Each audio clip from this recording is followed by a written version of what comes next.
Hello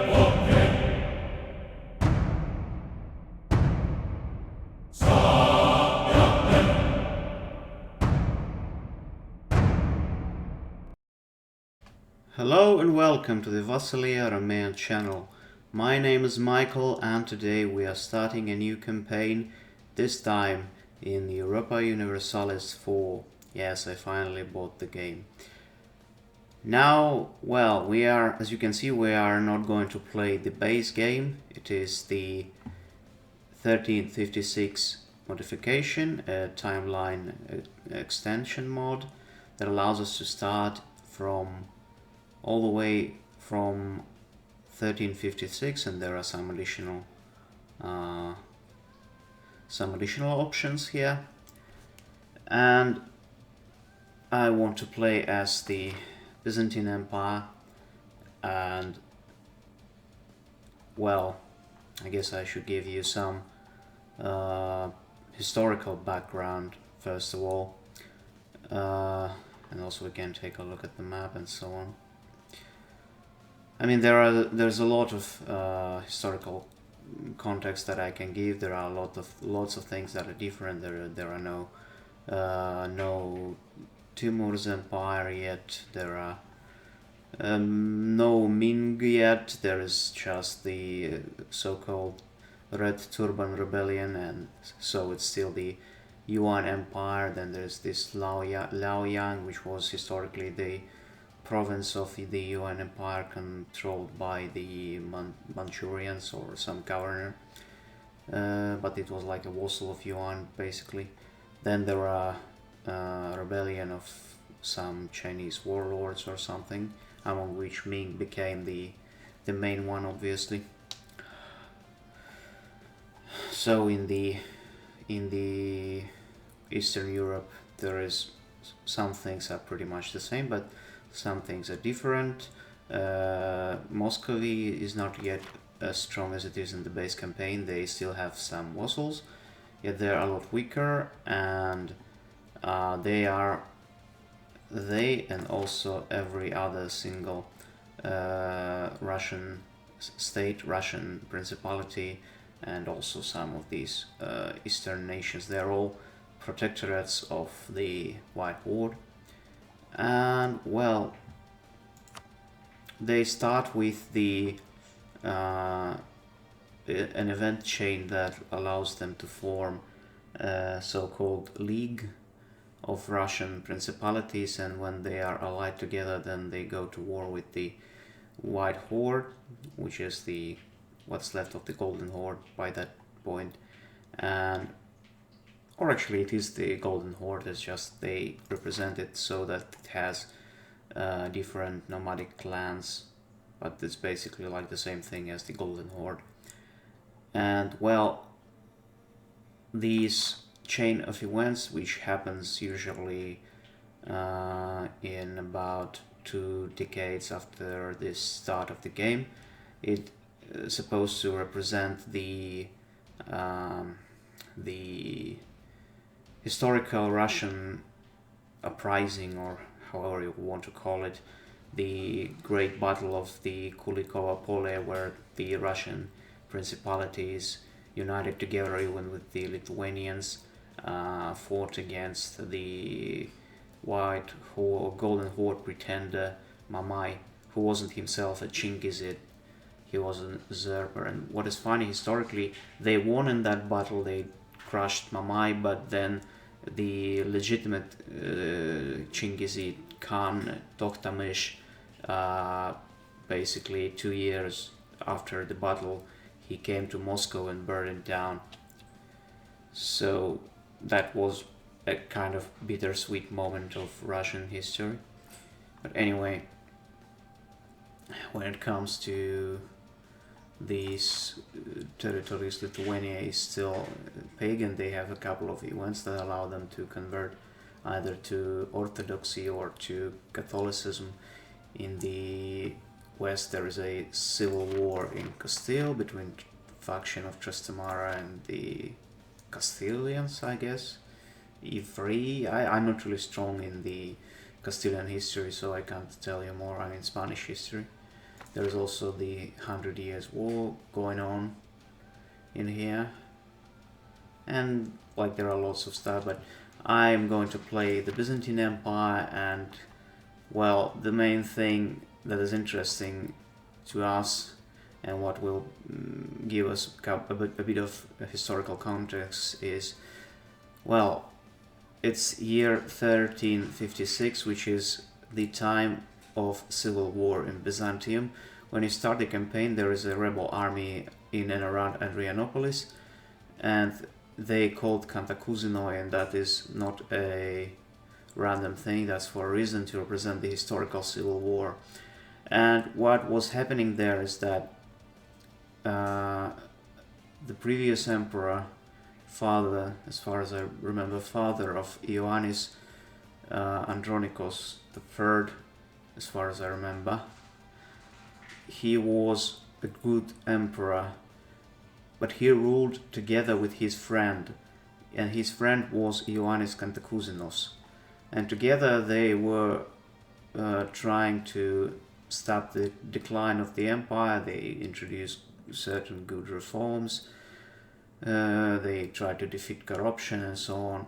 And even though the complete fall of Asia Minor, I mean the loss of the last possessions, which was in Bithynia, happened under Andronikos, all in all their reign was pretty successful, because they managed to restore Thessalia, Epirus, these territories, and all in all the empire was looking pretty good under their rule. But then what happened is that Andronikos died prematurely, and he entrusted the regency of his son to his friend Ioannis Cantacouzenos, and that caused the civil war. As far as I remember, it was some relative of Ioannis Palaiologos, son of Andronikos. It was either his mother or his grandmother, I don't remember now.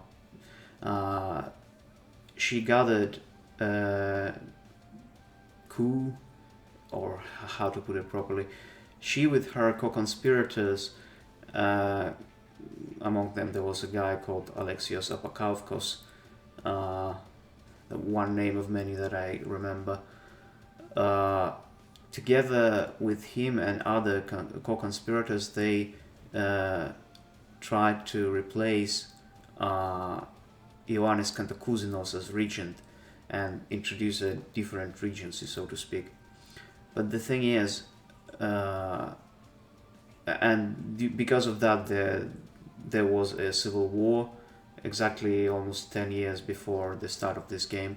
And in this civil war, everything went wrong for the empire, because well, the Serbians, as you can see, took everything in these territories. The Thessaly was lost, and well, in the end of the first civil war,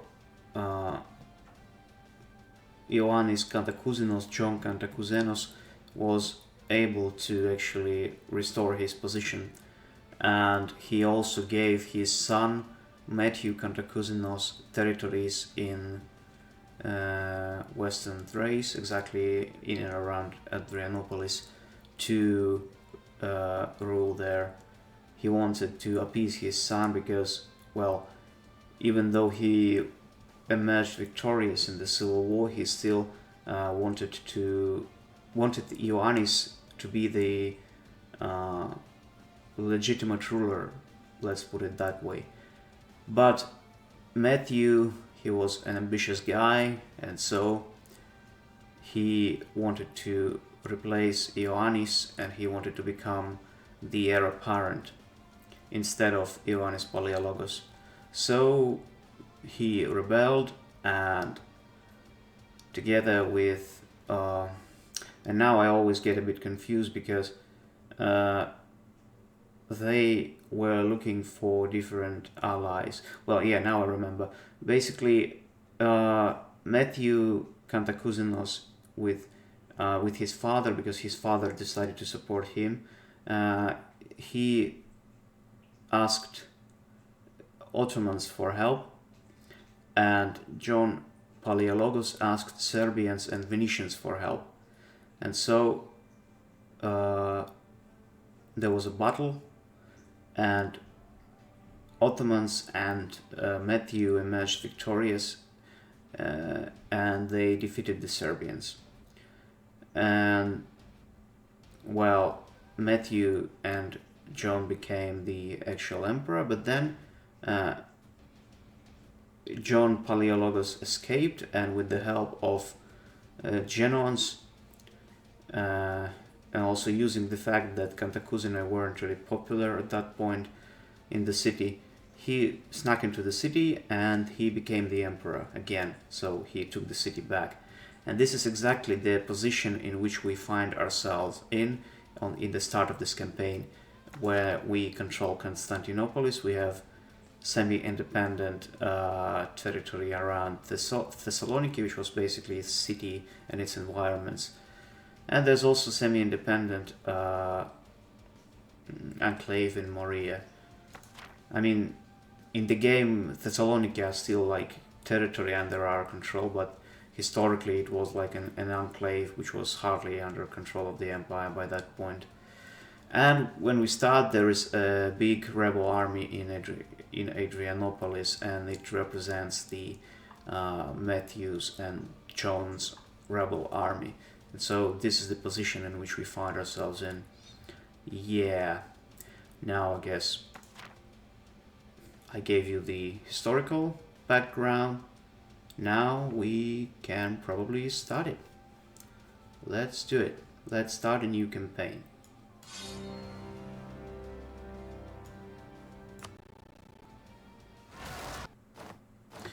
There we are. So Europe in 1356 is on the verge of the Age of Discovery. It is really in crusade. Well, the description is actually still the same as the old one, so they didn't change anything here, sadly. But whatever. So yeah, as you can see, we have this army in Adrianopolis.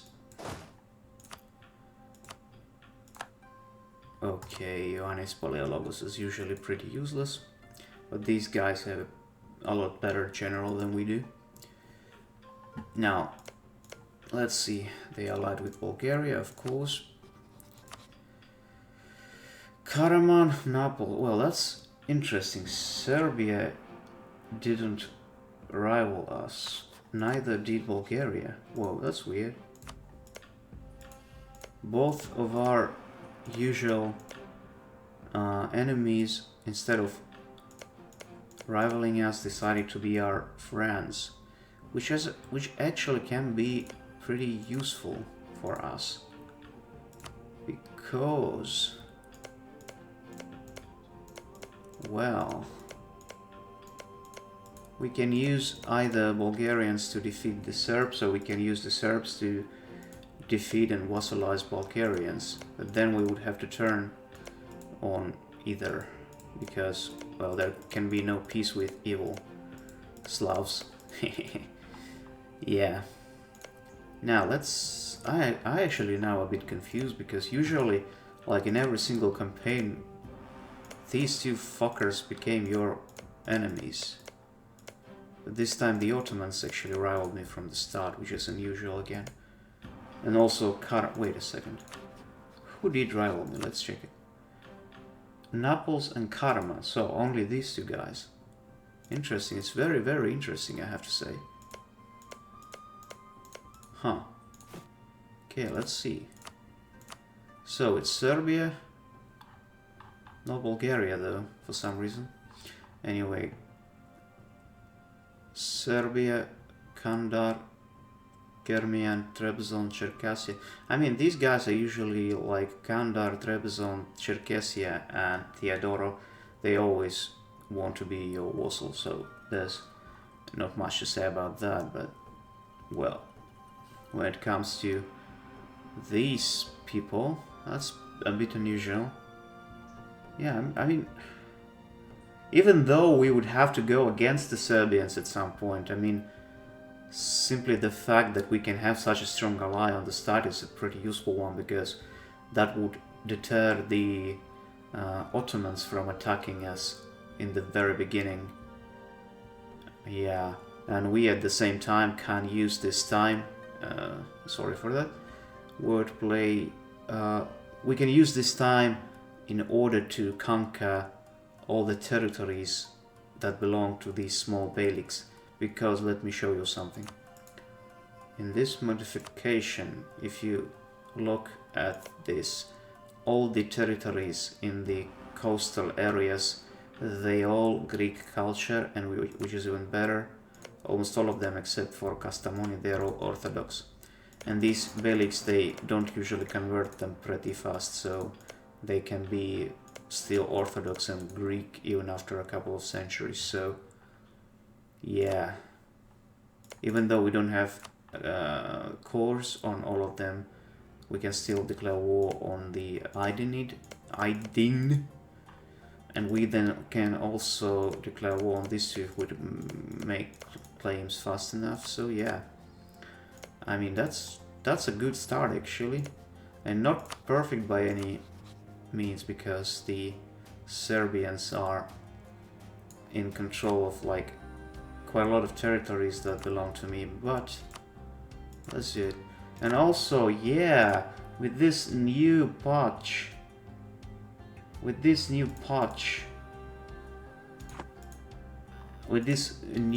DLC rather, there is this interesting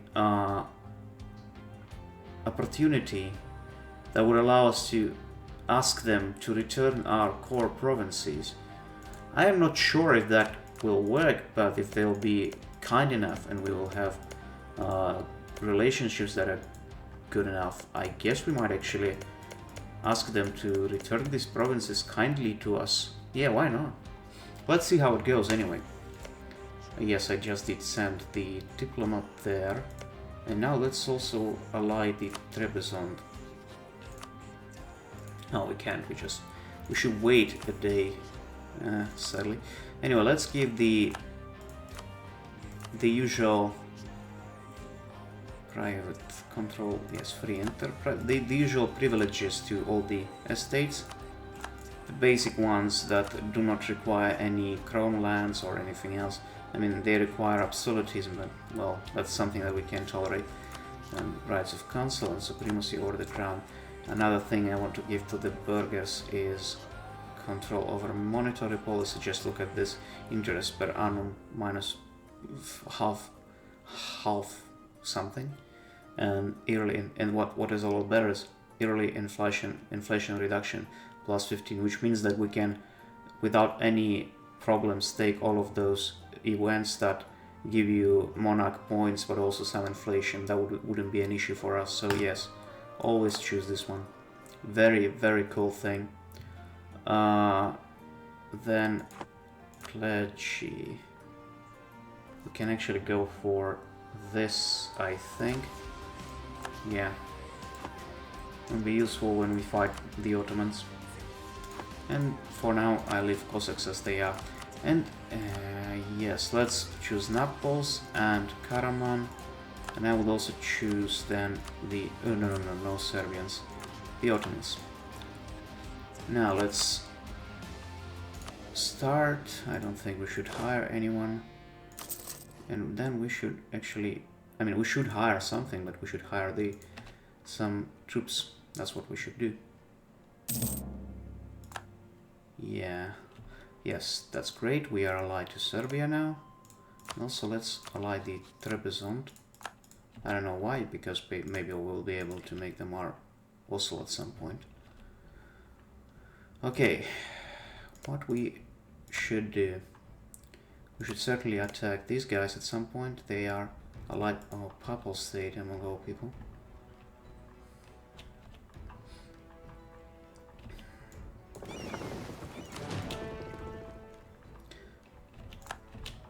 I mean, what I usually do in this campaign is that I let the Cantacuzino win because, well,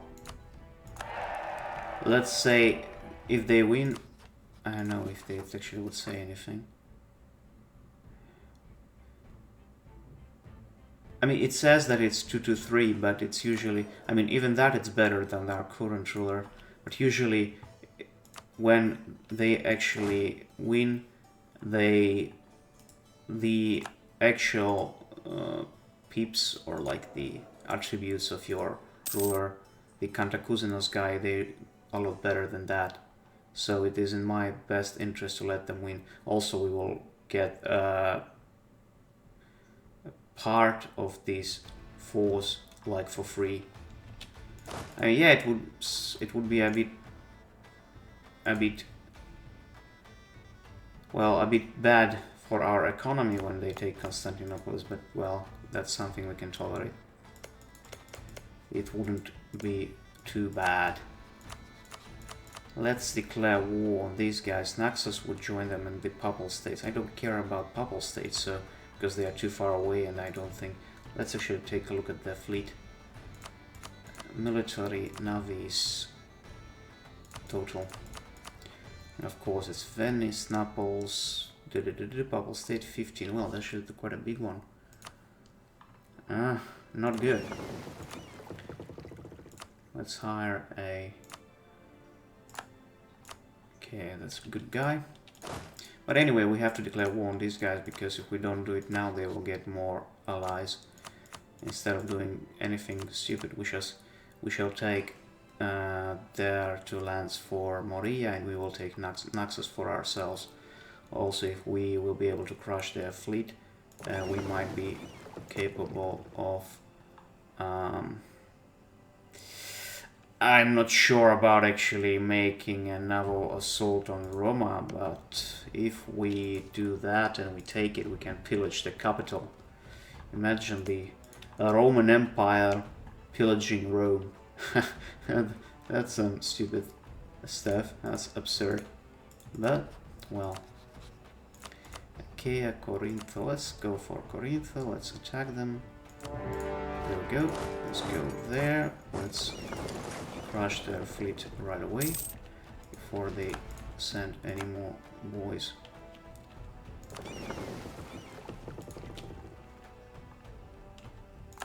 Great. Now we just have to take that. And yes, as I said, we will allow them to take Constantinople. Yes, our economy will deteriorate a bit as a result of them besieging the city, but it's not too bad. Not too bad at all. It's worth it. Totally worth it. The risks are calculated, and thankfully I am pretty good with math.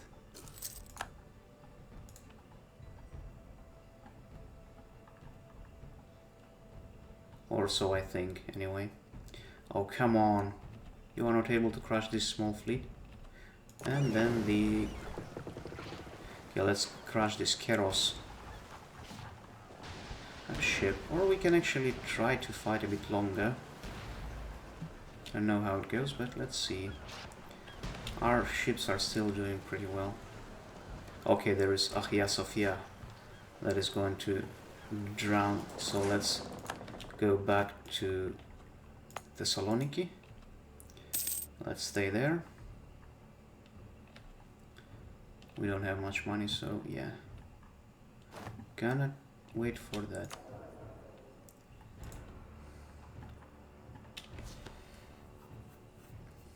And yeah, first of all, I want to make Moria a bit stronger so that they will be more useful for me. I will be able to annex them pretty soon anyway. But would be, I guess it will be more useful for me to have them as a stronger vassal than to annex them right away and have these territories for myself. I don't know. That way there are 2 different... oh wait, no, there will be just one fort. But since it's capital, their capital, it will be fort level 3, which will be more difficult for them to assault. And yeah, then there's the scripted war of the Serbians with this thing. What is interesting, Thessaly is ruled by a Greek Orthodox guy named Simeon Palaiologos, so I guess it's a kind of relative of ours, maybe some branch or something, I don't know. I haven't actually read much about this particular state. Now our fleet is still being repaired. Yes, now we can attack these guys and hopefully we will be able to crush them. Let's see how it goes. Yes, we managed to crush them, which is very cool.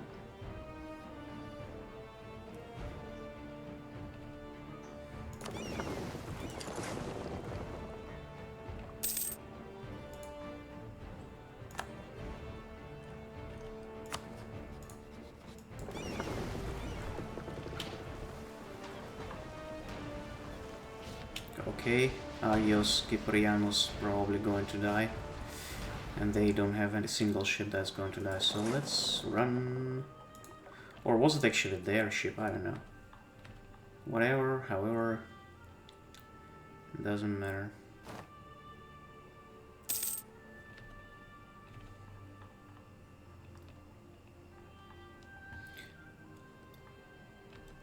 One thing we should be doing is to use this new interaction called Curry Favors. Let's do it right now. Because the more favors we have, we can ask for money, we can ask them to return our provinces. Hopefully they will return them. Okay, now the rebels will be winning and probably will install a new emperor, which I completely okay with.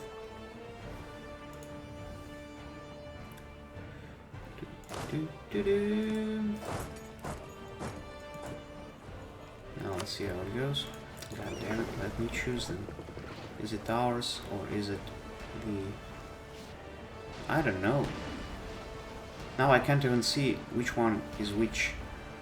Is it mine or is it the Achaeans? Because if it's mine, I don't want to lose it. If it's theirs, then I'm okay with that. Okay. That's actually pretty bad, I can't see that stuff. I mean, they're going to die. Whatever. I don't want to lose mine. Yeah, those weren't mine actually. They were the Achaeans. Or rather the Morians. Okay, whatever.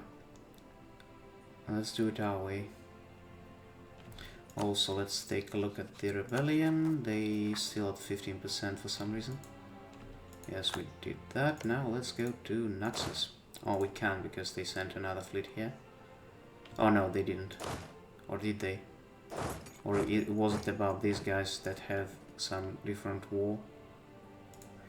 Probably it was about these guys. Okay, now we are in the Naxos. What's that, like archipelago or however I'm supposed to call it? Let's send this fleet to here. It will get fixed, get repaired a bit. Now, how's the rebellion going? Still at 15%, which is pretty weird.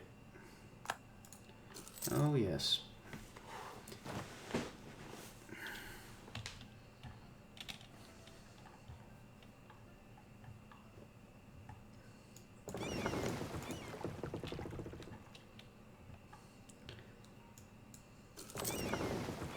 Okay, we fixed it. Now let's send these guys here and try to fight their fleet. Maybe we will win, maybe we will lose, doesn't matter. What matters is we try. Okay, we won it pretty easily. Let's go back, let's fix it. How's the rebellion going? Still at 15%. Rebels cannot fully break a country which is at war. Oh, that's the reason. I see.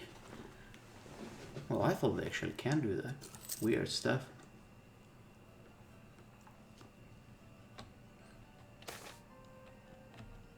Okay, we can get some. The realm often grants trading companies the exclusive rights to traffic goods in a region in exchange for a lump sum payment and continuing revenues from the traders. We have just managed to negotiate one such agreement with a group of Byzantine entrepreneurs that promises to deliver us a lucrative windfall. Make a long-term investments that would give us trade efficiency plus 15 and 50 diplomatic power, or we can demand the payment in full, which will give us some money, but I go for this one, even though we do need money right now. Undoubtedly.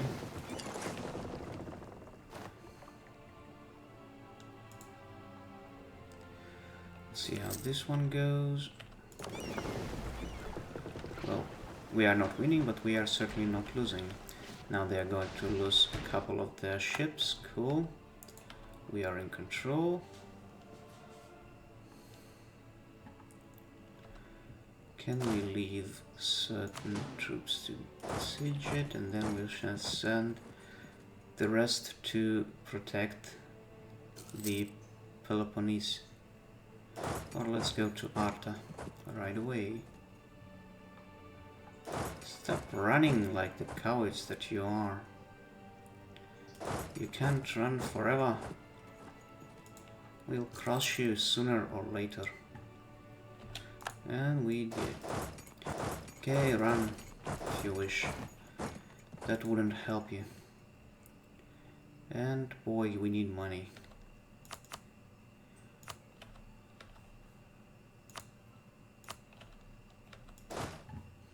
Also, let's check the navies, armies, war enemies total. Okay, the Papal State Army is actually pretty big, so if I send these 7,000 troops there, they would be annihilated probably.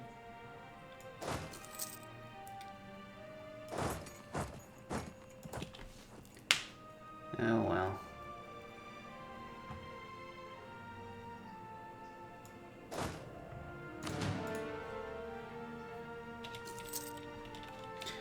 Now, since this siege is taking so long, let's put it at the speed 4.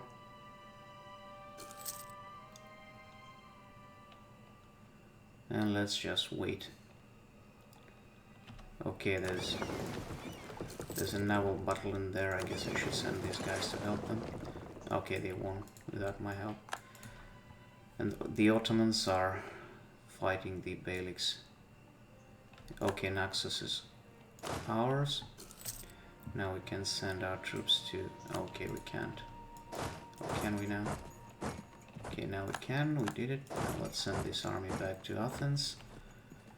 Then we shall crush these guys there, and we'll probably send the rest to Italy. Let's actually see if we have military access. Well, we don't. Okay.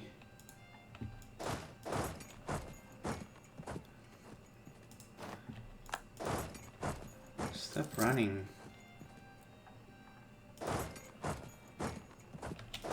you kidding me? Annoying pests. Die. And they did die. Now let's... Can we send it? No, only... We cannot send this army by land. And our transport fleet is sadly not big enough. Oh. We completely annihilated their fleet. Well, now we got additional transport, which is cool. Send these guys to Achaea for them to get fixed, get repaired. Let's go here to fight this papal fleet. If we can annihilate it completely, that would mean... And yet another transport. Well, maybe we can capture enough of them. And also, next thing, we should attack Thessaly right away. Take core Thessaly. I mean, I understand that we are going into wars after war, but look at that, that would be an easy picking.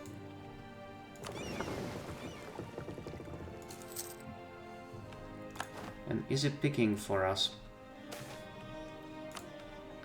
is our core. They have no allies and they have no troops. And siege of Thessaly over right away. Come to daddy and give me some money.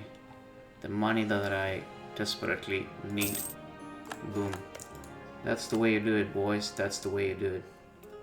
And now we are in control of some more territories. Crown land is too low. Well, nothing I can do about it.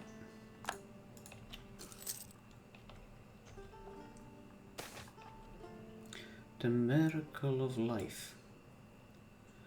In these dark days of war and death, a reminder of new beginnings can ease the pains of our people. Our great Vasilevs Ioannis V and his noble Vasilisa Elena have been blessed with another child. The arrival of the babe has brought new hope and energy to the royal couple, and by extension to their court and subjects. Many people dream that this child will grow into a better, brighter future, and that all the fighting will thus be worth it in the end. Boom. And these guys, I mean, the child and stuff, it's very good, but look at that. These guys almost won. And I'm completely okay with that. Let's send our fleet there to blockade Rome. And yes, just as I told you, look at these stats.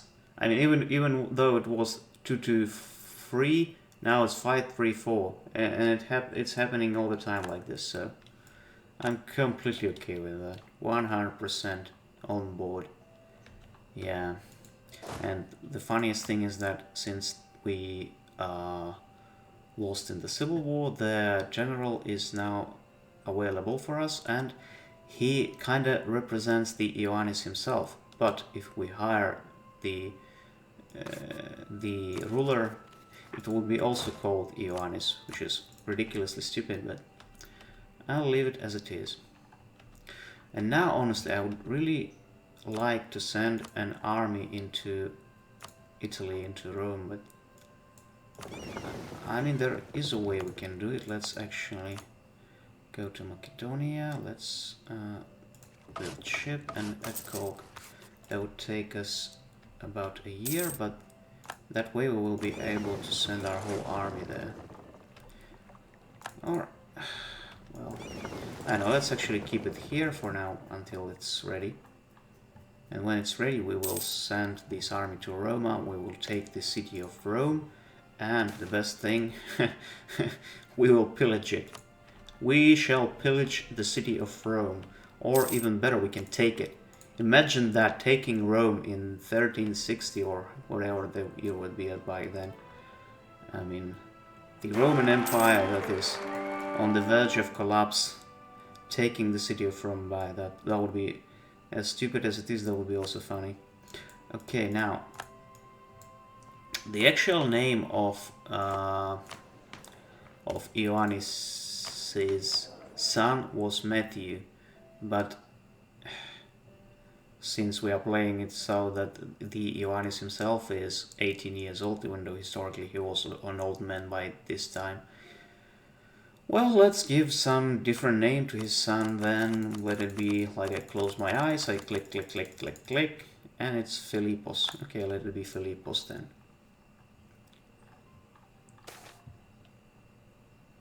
I love a good story, focus, prestige, blah, blah, blah. Can we afford it? Oh, not really, but... Okay, let's do it.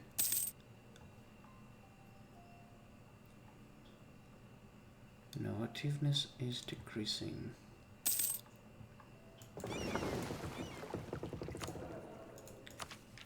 Well, there's nothing I can do about it.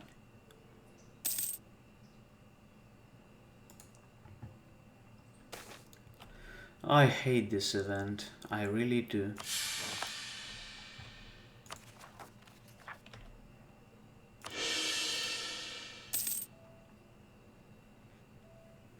And what is beautiful is that they have a rebellion here, which means that if we attack them,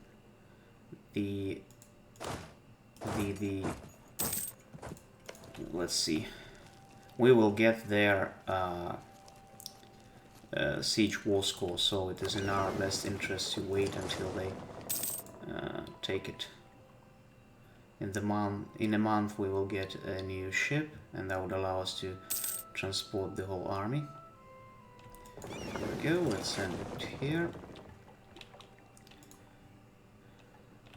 Also, considering that we have plus 31, I think we can hire some guy. Yeah, this one, for example.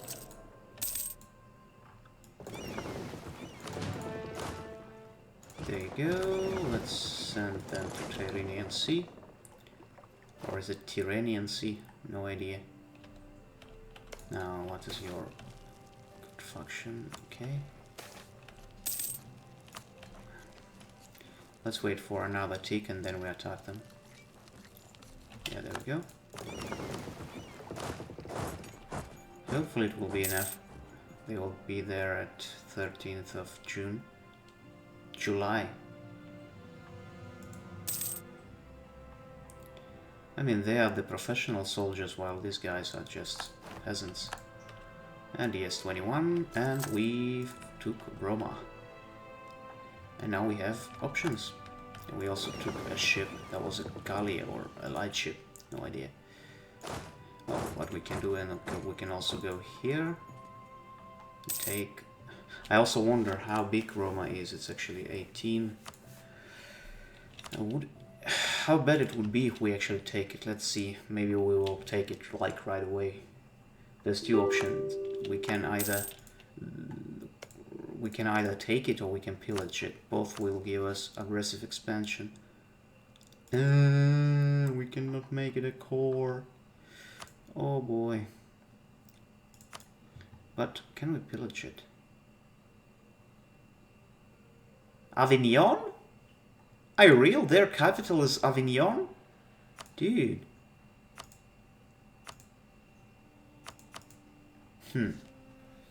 So, that's weird. I thought their capital is Roma. Oh, I guess this represents the exodus of the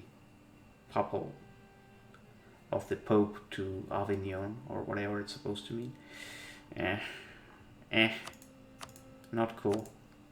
Anyway, let's give me all the money that you are willing to give me, and pay me the reps, and we'll be okay with that. Good. I mean, money are good. Now we can afford some mercenaries. Now Naxos will be mine, and these will go to Moria, and you give me all your money, and there we go. There we go. We are completely cool. Take this as a new state, and then we send this army back to the city.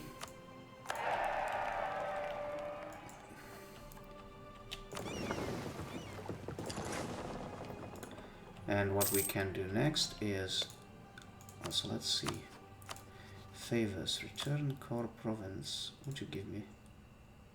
You need at least 18 favors. Okay. What we can do, for example, we can trade favors for ducats and we will get 49.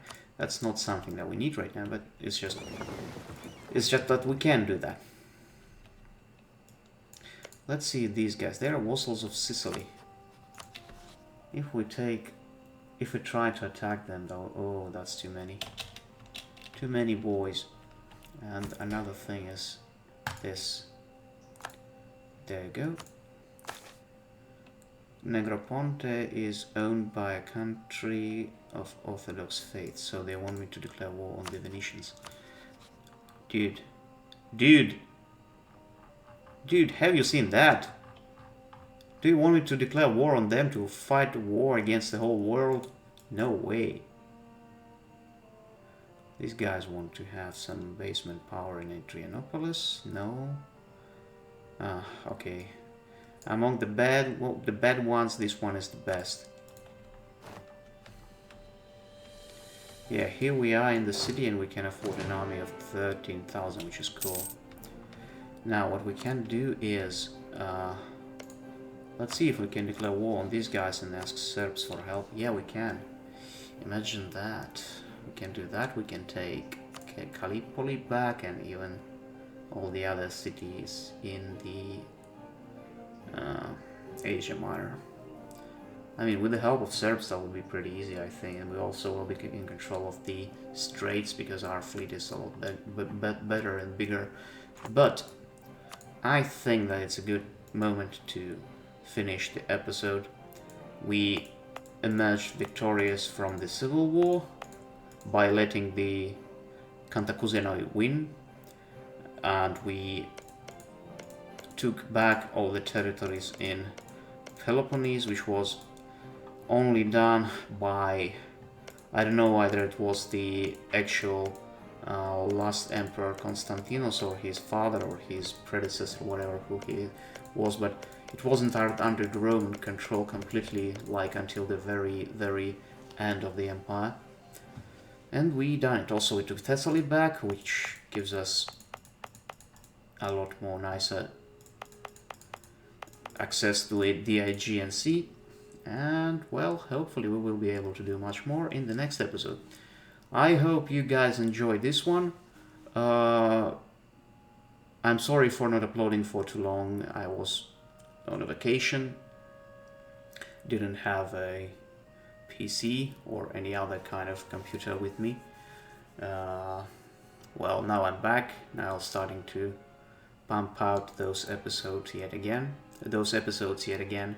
I will continue the Armenian campaign, of course, but well, this time I was kind of a bit less interested in that, and since I bought the EU4, I wanted to start something new in EU4, and I really enjoyed this modification, so I wanted to showcase it to you and to play a campaign in it. So yeah, I hope you enjoyed, and well, like, share and subscribe, whatever those YouTubers usually say after a video.